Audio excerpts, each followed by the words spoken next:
तो दोस्तों नमस्कार, मैं हूं विक्रम कंडारी और आप देख रहे हैं मेरा यूट्यूब चैनल विक्रम की बात। तो दोस्तों आज एक खास शख्स से मुलाकात है जो कि पहाड़ पुत्र के नाम से भी जाना जाते हैं और जिन्होंने की एक मुहिम छेड़ी हुई है। मैं बात कर रहा हूं राम रतन नेगी साहब का, जो कि आज तमाम क्षेत्र में पहाड़ के हर जगह घूम के आ चुके हैं।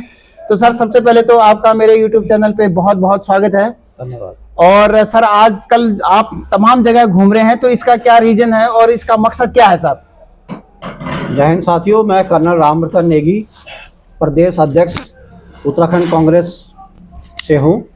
सबसे पहले तो मैं आपके चैनल के माध्यम से अपने रामनगर के क्षेत्रवासियों को, संपूर्ण उत्तराखंड के क्षेत्रवासियों को प्रणाम करता हूं। साथियों, हमारा जो मुहिम चल रहा है अग्निपथ योजना के अंतर्गत जो अग्निवीर की भर्ती चल रही है, उसके विरोध में हम लोग हस्ताक्षर अभियान कर रहे हैं।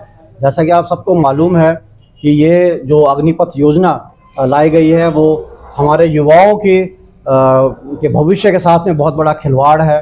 हमारे जो सैन्य परंपराओं के साथ धोखा किया जा रहा है और हमारा जो देश की सुरक्षा है उसको बहुत बड़ा खतरा ये अग्निवीर के तहत, अग्निपथ योजना के तहत जो अग्निवीर भर्ती किए जा रहे हैं उससे होगा।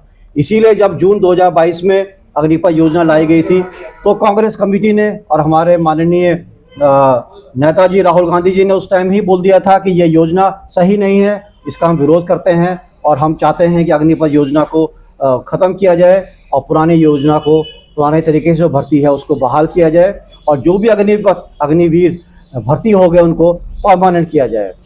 सर आपसे एक दो सवाल पूछूंगा मैं सर। पहले सवाल ये है कि अभी अग्निपथ जो स्कीम है सर, वो 26 जून 2026 में उसका एक जो पहला बैच है उसको 4 साल पूरे हो रहे हैं और गवर्नमेंट कह रही है कि हम सबको नौकरी देंगे। तो मतलब आप पहले ही उसके खिलाफ बोल रहे हैं, तो इसका मतलब क्या मकसद है सर और या क्या रीजन है इसमें? मतलब पहली बात तो बोलना चाहता हूँ कि 4 साल की जो कॉन्ट्रैक्ट में फौज को एक जवान दिए जा रहे हैं, ये देश की सुरक्षा के लिए बहुत बड़ा खतरा है। युवाओं को दोबारा से 4 साल के बाद उसी राह पे बेरोजगार के तौर पे सड़क पे छोड़ दिया जाएगा। और जो 4 साल के बाद की बात सरकार कर रही है, मैं आपको याद दिलाना चाहता हूं कि आज तक सरकार ने कितने अपने वादे पूरे करे हैं। इन वादों के लिए भी हमें कोई गंभीरता सरकार में नजर नहीं आ रही है। बार बार सुनने में आ रहा है कि इसमें बदलाव लाया जाएगा, लेकिन ऐसा कुछ मुझे लगता नहीं है कि बहुत पॉजिटिव रिस्पॉन्स इसके ऊपर किया जाएगा। हमारे अग्निवीर जो साथी हैं उनको वही दोबारा 4 साल के बाद छोड़ दिया जाएगा।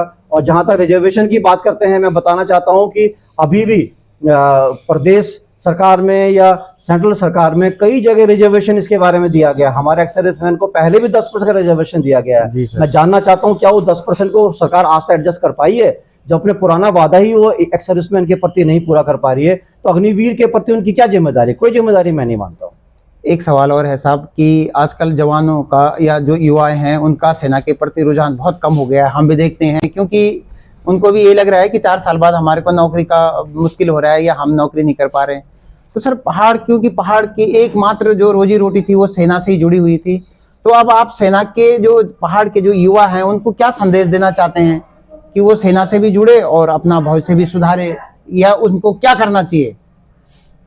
नहीं, युवाओं को जैसा कि बताया गया है कि इसकी तरफ रुझान का काम इसलिए हो रहा है कि उनको एक सैनिक को पता रहता है कि जब मैं सेना में रहता हूं तो मेरे को सेना मेरा ध्यान रख रही है। जी। और बाय चांस उसके बाद कुछ मुझे हो गया है या रिटायरमेंट के बाद देश फिर भी मेरे साथ खड़ा है, मेरे पीछे खड़ा रहेगा, मेरे परिवार की देखभाल करेगा, हमारी देखभाल करेगा।